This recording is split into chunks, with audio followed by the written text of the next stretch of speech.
The Locked On Podcast Network presents the College Sports Big 3 in 30. The three biggest stories in college sports. From our local experts at the Locked On Podcast Network. Bringing you the real story. Why it matters, what's next, who wins the big game, and more, all in 30 minutes. The College Sports Big 3 in 30 starts now with the biggest story in college sports. Penn State quarterback Drew Allar announced that he is returning for his senior season in 2025. You are Locked On Nittany Lions, your daily podcast on the Penn State Nittany Lions. Part of the Locked On Podcast Network, your team every day. Drew Allar coming back only matters as long as Penn State is going to build around him, because Drew Allar's not Superman. It is a big deal that Penn State is getting a quarterback returning for his third season of starting action, 4 years. Veteran experience matters in this case. Also, Andy Kotelnicki's back, so Drew Allar doesn't have to go through a third different coordinator, right? You have Mike Yurcich, Andy Kotelnicki, what would have been hypothetically a third different coordinator, and that's just Penn State a hire in-house, but now that's all taken care of. Andy Kotelnicki is back.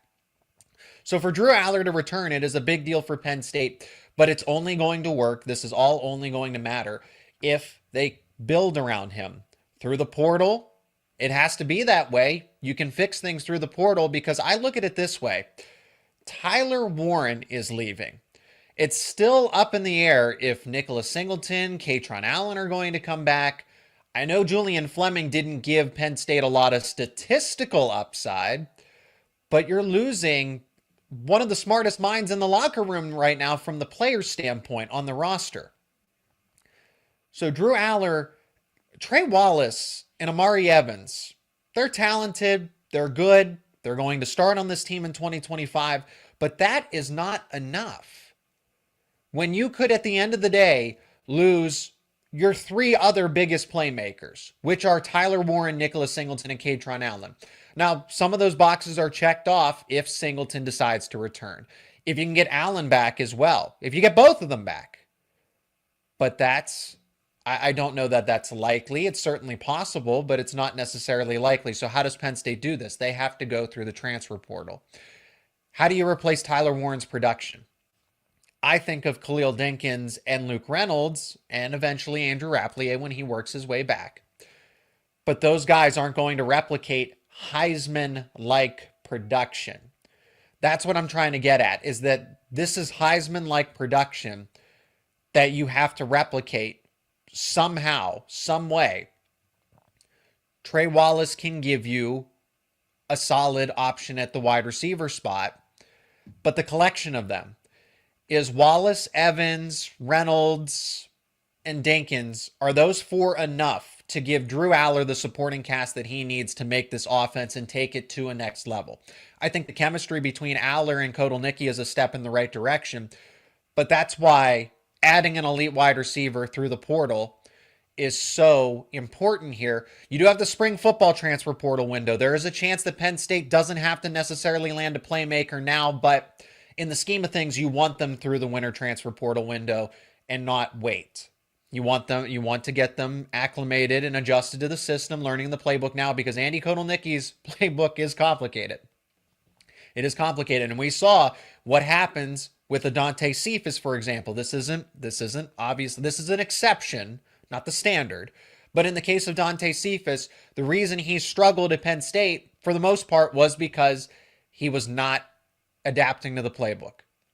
So that's why it is important to get playmakers now, building chemistry, but also learning the playbook for that following 2025 season. But veteran experience above all else. You get QB1. Allar will be in the Heisman conversation solely because of what he's done. He's progressively gotten better, and Andy Kotelnicki has tapped into that next level of his game. Allar wouldn't be in this particular spot without Kotelnicki. I mean, also because of Allar. Allar's the one throwing the football, playing the games, but Kotelnicki, that combination has helped Drew Allar take that next step. Let's answer why he's coming back. And of course, I will get to your comments as well. We got multiple segments to talk about all this. Take your questions. We can even talk about Bo Pribula again too. But why did Allar come back? Because Now people are catching on to what I've been saying, what other Penn State reporters have been saying, that Drew Allar is an NFL quarterback and not just, oh, well, he's a 5th or 6th round development. No, let's stop with that. The people that are saying that are just trying, they are being that way on purpose, because I don't know how you can logically come to this conclusion anymore that Drew Allar is not a legitimate quarterback prospect in the NFL. Mel Kiper and other draft analysts are starting to put him as the 3rd or 4th best quarterback prospect. So anybody that is saying that Drew Allar is not a capable quarterback is doing it on purpose, or they just do not legitimately watch or care about college football. So ignore them. So why is he coming back if he's the top 5 quarterback in next year's draft? That's good. That is good enough to get you taken in the 1st round. Well, it's not good enough to get you taken 1st overall. Now you could take the risk, take the gamble if you're Drew Allar. Drew Allar said it was a football decision. Allar said this was a football decision, and it is. To come back to Penn State, you now have the opportunity, and NIL helps with this. If we were not in the NIL era, Drew Allar would be going off to the NFL, because instead of making no money, you are now making X amount of millions of dollars. But my point being is that instead of being potentially someone who's taken at the end of the 1st round, when you still have that year of eligibility to develop and get better and actually be the 1st overall pick, why Drew Allar returns is because he now has an opportunity to play his way into being the 1st overall pick while making some NIL money on the side.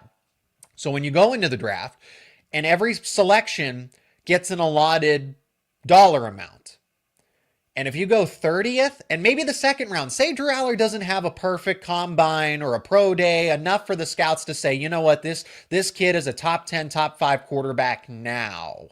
I think he is. I think the potential is there enough to take Allar with the top 10 selection. But here's the big difference. There's a big difference between getting a $10 million contract over 4 years if you're taken with one of the top, if you're taken 30 through 40th. That's including, so 1st and 2nd round, around picks 30 through 40. You're getting about $10 to $12 million, right? Roughly, give or take. But it's when you are the 1st overall pick, the 2nd overall pick, where that is life-changing money as a rookie, where you get $10 million per season, not just for a 4-year contract. You are getting $10 million, and it might be more than that if you are the 1st overall pick, but in that range per season, you're getting about 40 to 45 million. So Drew Allar is banking on the fact that if he returns for his senior season with Andy Kotelnicki and trusting that James Franklin and Penn State's NIL will be competitive enough to go get those playmakers that he needs, or to be able to retain Nicholas Singleton and Katron Allen and find somebody that can at least help replicate what Tyler Warren gave you in that reliable option, that all of this will come together. Penn State will be a national title contender again in 2025, and they're laying the foundation for that. They are laying the foundation for that. But that's why Allar's coming back. Because instead of being, well, you're guaranteed to maybe get into the 1st round, maybe want to be one of the first selections on day 2, okay, that gets you some money, but Drew's going to be able to offset that with NIL. The difference is now he can play his way into being the 1st overall pick in the 2026 NFL draft. For what it's worth, I spoke to a Chicago Bears scout in passing, and I said this on another show, that, hey, I know you already have QB1. You have Caleb Williams, but what are your thoughts on Drew Allar? Just because I would have asked any other scout but I happened to bump into the Bears scout. And he says, I like what I saw from Allar, but he's a young quarterback. It would benefit him to come back for another season and play some more college football. Experience matters. Allar understands that. It is better for Allar to come back to Penn State. This was the right decision for him. Unfortunately, it ruins what Bo Prabula was trying to do with his college football career, and ruin hindsight. If he lands on his feet somewhere in another Power 4 school and starts for 2 years and has a great end to his college football career, then maybe it doesn't ruin things, but it ruins what he had set up at Penn State. Gametime has a new feature called Gametime Picks that makes getting tickets for your favorite live events even easier. Gametime Picks filters out the fluff to show you only the incredible deals on great seats, so you don't have to waste time searching through thousands of tickets. Curation makes it easier to save more on sports, concerts, comedy, theater, and more near you. You can take the guesswork out of buying tickets with Gametime. Download the Gametime app, create an account, and use code LOCKEDON for $20 off your first purchase. Terms apply. Again, create an account and redeem code LOCKEDON for $20 off. Download Gametime today. What time is it? Gametime.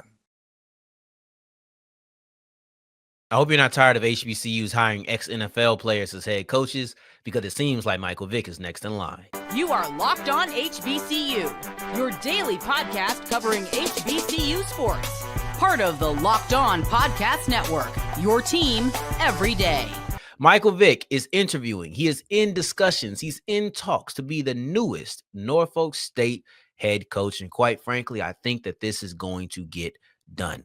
I want to timestamp this because over the course of Monday afternoon, Monday evening-ish, this has been a very rapidly moving statement and story, right? Because you had Norfolk State at play, and that was the big one at first. And then Sacramento State came into play. And then apparently Sacramento State wasn't in play. Before we get into the tug of war and bidding war, I want to set the stage. It is currently Monday, December 16th, 6:25 Central Time, as I am recording this. By the time you hear this on Tuesday morning, because I'm going to set this up to drop, and I may not be awake when it drops, Michael Vick may be the head coach. That very well may be the case. That being said,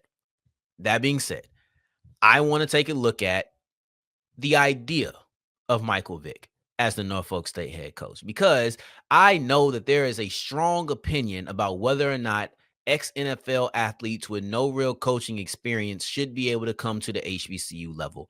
I understand that this is kind of like it's treated like a proving ground in some people's minds. I don't necessarily know that that's the truth. How do I want to phrase this? Because first off, I want to apologize to you if you are frustrated, because this is going to be a regular occurrence. My thing about the frustration is it's all based on how one person left, not even what that person did while they were here.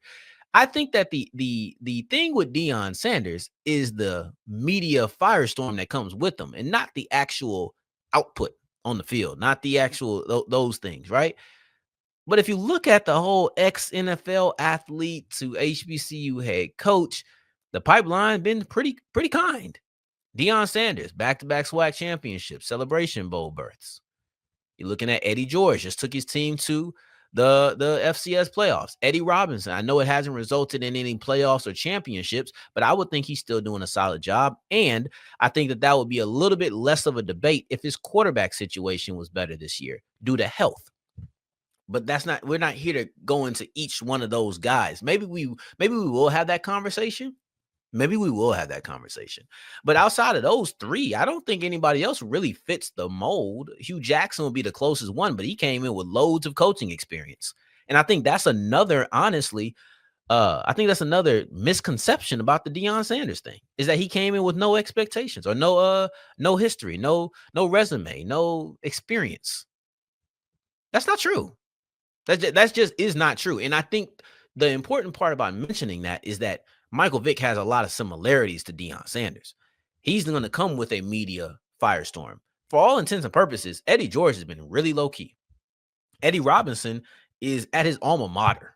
It's different. It almost felt foul to even put Eddie Robinson in that category, but he does fall in the NFL to HBCU coach pipeline, even though he is an HBCU guy. So it's completely separate. It's completely separate than George and Sanders. But in this situation, there's a personality. There's a notoriety that comes with Michael Vick. The same way Deion Sanders is Deion Sanders, Michael Vick is Madden 04. The same way Deion Sanders is one of the most known NFL players of all time that stretches generations. These are kids who didn't even get to watch him play that want to come play for a prime. I think you can have a very similar effect if you're talking about Michael Vick, because he's literally Madden 04. He's the video game. And these guys know that. Even if they weren't around to play that game, they know Michael Vick, the most dynamic quarterback of his time. They know Michael Vick, and I think Michael Vick can pull a lot of people in. So the similarities of Deion Sanders are, in my opinion, way more applicable than looking at Eddie George, but they have the one similarity, and that's that neither one of them had any head coaching experience. My thing about Michael Vick is that he's going to come with a media firestorm. For all intents and purposes, Eddie George, just took his team to the FCS playoffs. My thing about being upset about NFL players is Eddie George was as great as Deion Sanders' exit was crash and burn. That's my personal opinion. If we're talking about a level of professionalism, a level of respect that you want to see towards HBCUs, I don't like that Deion Sanders' exit is treated with so much more weight than Eddie George's tenure. That's not fair, but people want to focus on the negative. And that's the way that I see this, okay? The thing about the Deion Sanders, Eddie George, I'll even throw Eddie Robinson. I'll take Eddie Robinson out, honestly. The thing about that is that it's been successful. Why would you not want to do it? Do you feel like he's going to walk off? If you're Michael Vick, do you feel like Michael Vick's going to take Norfolk State for a 3-year run and then dip? Are you okay with that? Are you okay with understanding that he is a player, a former player who may have the dreams of coaching on a higher level? Are you all right with that? I don't think some people are. I think some people are uncomfortable with that idea because it makes them look like a platform, makes them look like a trampoline. And I don't necessarily think that's accurate. I think that's all framing and how you want to look at it. I don't look at it that way at all. I genuinely don't. But anyway, why would Vick to Norfolk State make sense? Because you had the connection between Eddie Robinson and his alma mater, Eddie George in the city of Nashville. There wasn't any connection with Deion. There wasn't any connection there. Well, now you have another connection with this being Vick's hometown. And Vick is a Virginia man. And it seems like from the reports that he wants to give back to a community that is close to him, and that's the state of Virginia. And he talked about, hey, I don't know how to whatever, but I know how to lead. And they're going to build up a staff around him. He's going to make sure that he's supported. And I can get down with that. I think that there's a lot of interest from both parties involved. Now to the Sacramento State part. They got $50 million. This was a report by Adam Schefter that they have $50 million in NIL. And they're looking to move up to the FBS. I'm just going to be honest with y'all. That's a hard one. If we get into a bidding war with Norfolk State and Sacramento State and a $50 million NIL fund, forget about it. But then Sacramento State came out and said, no, this is not real. Fake. This is not real. So I don't know what the heck is going on. I don't. But I'll say this. If Norfolk State is running unopposed, it's going to happen. Everybody seems into it. Everybody seems interested. It's going to happen. Get ready to tackle the NFL action with FanDuel, America's #1 sportsbook, because right now new customers can bet $5 and get $150 in bonus bets if you win. The FanDuel Sportsbook app gives you everything you need to place live bets on the NFL all in one place. So when you get a hunch in the middle of the game, you can check out the latest stats, view live play-by-play, and so much more on the same place where you place your bets. Just visit FanDuel.com to join today. You'll get started with $150 in bonus bets if you cash that first $5 bet. That's FanDuel.com. Never waste a hunch and make every moment more with FanDuel, an official sportsbook partner of the NFL. You are Locked On Utes, your daily podcast on the Utah Utes. All right, Michelle, talking about the backup quarterback is a sore subject when you're talking about what's happened with the University of Utah, because look, the last couple of years, Bryson Barnes, as we just talked about with Nate Johnson, Isaac Wilson, Brandon Rose, Sam Hewer didn't even get a chance because he was hurt in practice. You name it. The backup quarterback hasn't always worked out unless it's Luke Batari, who is 2-0. Shout out to Batari Ferrari, but of course is now finally out of eligibility and moving on. So what is Utah's best option for a backup quarterback? I believe it's to go into the transfer portal and bring in a veteran. To me, if you bring one of the guys back, I'm good with that. But at the same time, you're not bringing them back because, oh, they know this offense inside and out. It's a brand new offense. They know some of the people in the building, but I don't know. Like, we just don't know what Isaac I was disappointed when Isaac Wilson had the portal because I think he has high upside. But is he all of a sudden ready to be a backup next year? I don't know if he is. Is Brandon Rose? If he gets back to health, maybe. He showed good moments against BYU before getting hurt, but we haven't seen a large enough sample size there. So if it was me, I still want Utah to go after a veteran quarterback. Who is that veteran? It gets really hard when you start to talk about this type of stuff because there are so many guys who, when they enter the portal, they just want to be a starter somewhere. So that's where it's hard for me to say exactly which veteran. I love Devin Brown. I know he was a backup at Ohio State, but that's a guy who started a bowl game. Like, it was been coached by Ryan Day. I think that'd be a fantastic addition, but it's hard in the portal to land those elite guys. What do you think Utah should do for QB2 in the portal? Well, breaking news just flashed across my screen actually just a minute ago. Isaac Wilson is back for the Utes. So, oh, wow. Like right now? Yes. Like literally right now. As we're filming. Yes. Yes. He officially tweeted out the Utah Man Am I, let's run it back. So he's at least part of the answer for Utah next year. Now, they're still going to need to do some work. They're still going to need to bring in some other guys. I agree with you. I think it would be ideal to bring someone else in with a little more experience, because I think Isaac has some things that he really needs to work on. And I think he needs to be allowed to work on those things without really being expected to do a whole lot. Does that happen? I don't know. And that's kind of the tricky thing with this transfer portal era is all these quarterbacks hit the portal because they want to be the starter.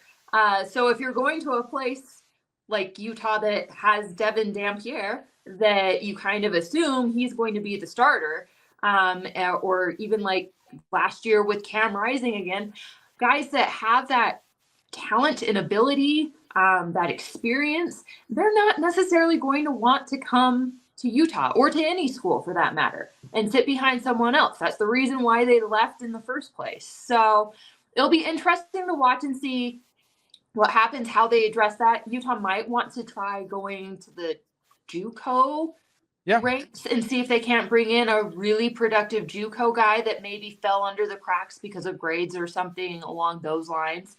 I'm not entirely sure what the options look like on that front, but I think that's certainly a really great solution. Or, maybe you find a younger guy, kind of like an Isaac Wilson, highly rated, maybe got some play time, but it just wasn't the right fit. And so they moved into the portal as well to just try and bolster that room up. But again, breaking news, right as we're on air, part of that puzzle has been solved for Utah.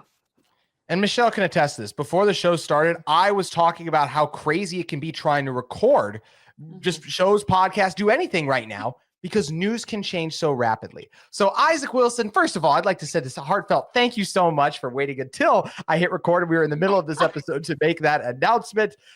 This is crazy. I'm shocked. I'm excited though.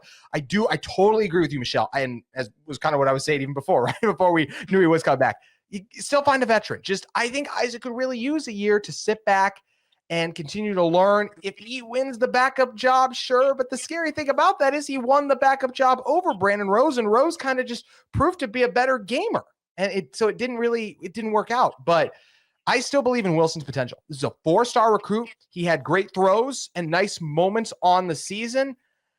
Things weren't great at all times, obviously, hence why he hit the portal. But this is a new offensive staff, and he must believe in Jason Beck's vision. Beck must believe in Wilson. And that's good enough for me with the potential he's got there, bringing competition for him. But we also, I have a show that's going to come out tomorrow talking about freshman to sophomore leaps a little bit with what Spencer Fano was able to do. He's getting every All-American available. We didn't see Caleb Lomu his freshman year, and then he just popped up as a sophomore. So who's to say if Isaac Wilson got in the game that he wouldn't be better, because most players do make their biggest leap freshman to sophomore year. Well, and I think another important thing to keep in mind when you assess Isaac Wilson and potentially whoever else they bring back, are they able to get Brandon Rose back? I don't know. But if you think about guys like that coming back, part of the problem was that Andy Ludwig's offense was just far too complex. There were too many checkdowns, too many reads. And I don't want to say that guys aren't smart enough to do it, but maybe they just don't think and process that way. And so it's a big ask, having a Cam Rising or a Tyler Huntley that can kind of do that, like Dexter, all the yarn strings to the pictures within a matter of 2 seconds. Those are rare kinds of guys. They don't grow on trees.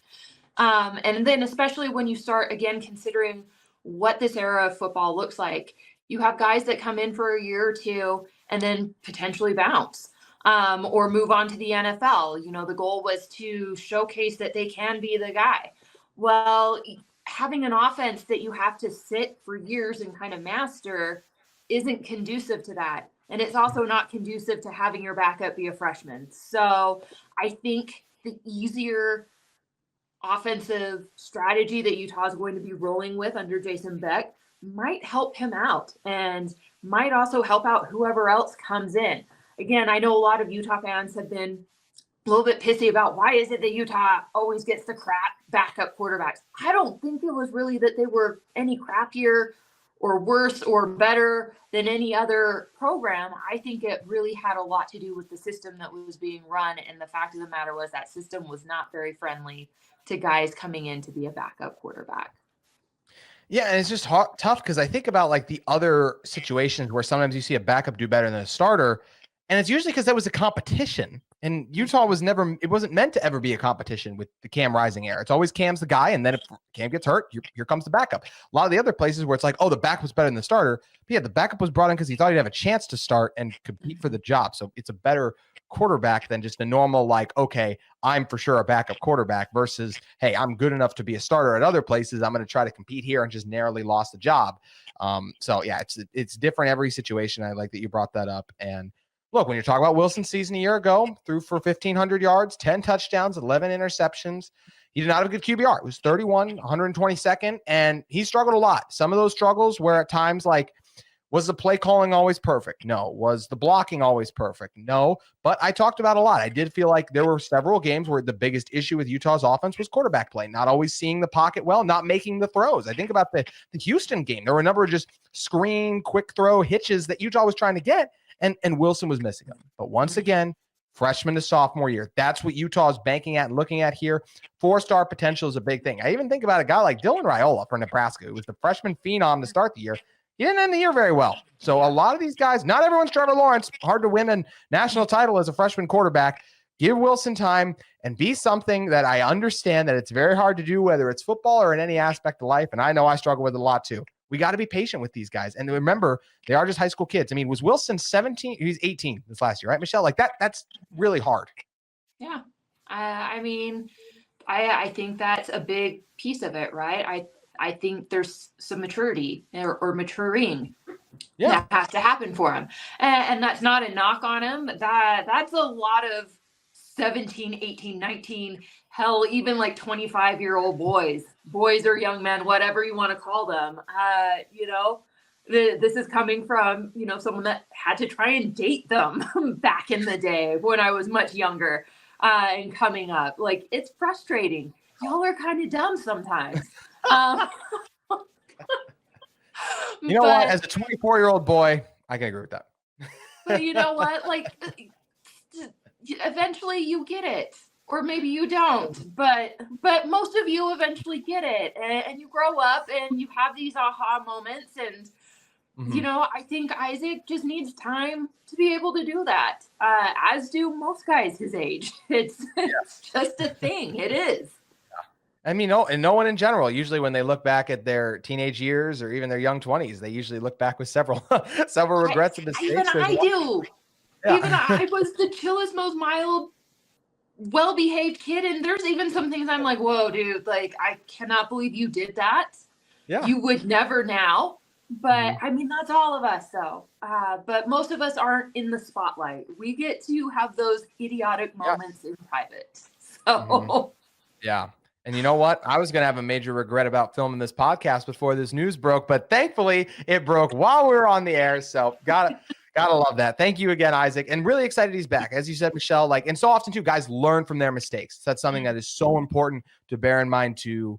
Excited Isaac Wilson is back. He committed to this school because he believed in Utah. Things didn't go great his freshman year. He decided to enter the portal, but you said, you know what? Best place for me is Utah. And I can appreciate that when a guy looks around and says, you know what? I want to be a Utah man still. So really excited to see what Isaac can do in 2025, even though it more than likely will be a limited role, whether it's backup or whatever. We both agree Utah should still look at veterans in the portal as options, but Dampier will be the guy, and Wilson's future is still going to be interesting and fascinating to watch and see what happens.